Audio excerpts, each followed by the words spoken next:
allow me to express the 100th part of what has happened to us. However, before making that judgment, consider a couple more points. Our founding fathers principally understood and documented clearly that the central government, the federal government, has very limited power, especially inside a state, and particularly in controlling land and resources inside a state. The founders made detailed statements about their intent when they drafted the Constitution. These statements are known as the Federalist and Anti-Federalist Papers. Federalist page number 45, pages 292 and 93 reads, "The powers delegated by the proposed Constitution to the federal government are few and defined. Those which are to remain in the state government are numerous and undefined. The powers reserved to the several states will extend to all objects which in ordinary course of affairs concern the lives, liberties, and properties of the people, and the eternal order, improvement, and prosperity of the states." Federal agencies in direct opposition to the founders' intent are claiming over 51% of the lands in the western states, approximately 600 million acres, and 72% of the subsurface mineral rights. It is estimated that the West has more mineral concentration than anywhere else in the world. It is no wonder why these federal agencies of the executive branch are building up standing armies and are willing to kill their own people for it. By ignoring the constitutional limitations on the federal government, people are being abused.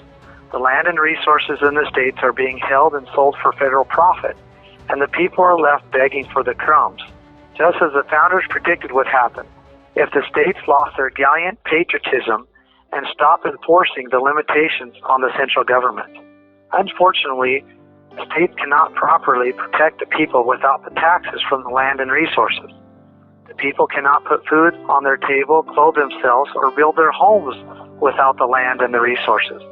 And federal agencies cannot sustain themselves or continue to build their standing armies or manipulate the states, counties, and people through welfare, contracts, and grants without the profits from the land and the resources. All wealth and power derives from the land and the resources. Everything we eat, live in, wear, use, need, or find physical comfort from comes from the earth. Control the land and the resources, and you control the people. To protect the people from the evil designs of men who would use government to gain ultimate power, our founders limited the amount of land and resources our government may control. These limitations are found in the powers granted to the federal government through the Constitution, the supreme law of the land. See Article 1, Section 8, Clause 17.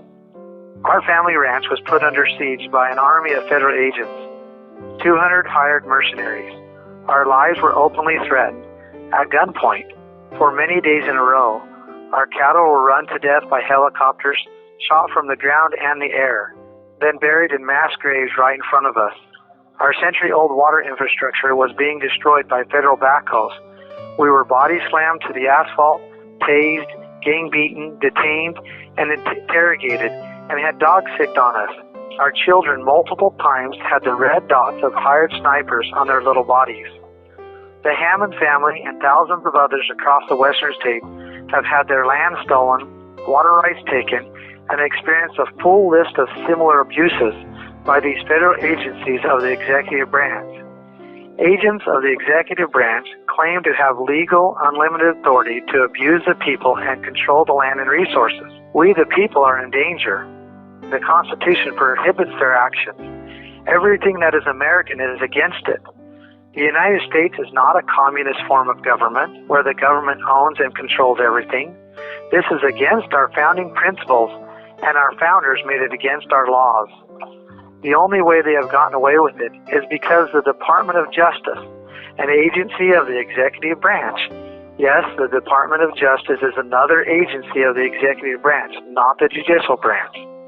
The largest legal team ever known to man, with over 7,000 U.S. attorneys, with unlimited budgets, assistance, support, and resources, all paid for by the American people. They have deceitfully and forcefully, through the courts, shoved down the throats of the American people that agencies of the executive branch have no limits and that the Constitution does not apply to them. They have destroyed federalism and infiltrated our checks and balances, all in an effort to centralize power, to funnel it into one body so they can control it for their own gain. The only safe for power, especially the land and the resources, is to distribute it into millions of people's hands all across this great country, from sea to shining sea, allowing each person to live in liberty while enjoying the benefits of the increase of the earth through the law of the harvest. Land and resources equals power. It is what all ancient and modern conquerors desire. The land and resources must not fall into the hands of a small group of people.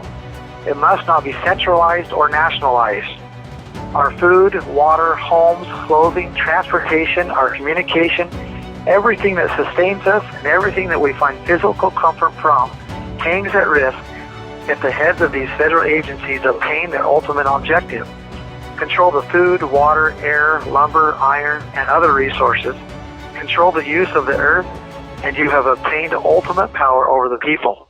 Never was this just about some cattle running in the desert, or just about some poor rancher trying to hold on to his way of life. This is about God and country, about standing so the bad does not overcome the good. This is about each individual, about you, your children, and your grandchildren. This is about food on your table, about having a home to put a table in. This is about agency to choose, about life, liberty, and the pursuit of happiness for many generations to come. This is about freedom. Or maybe, just maybe, the horrible pains of being kept from our families for this long has driven us insane. You be the judge. I know the Lord has protected us and kept us from falling into despair.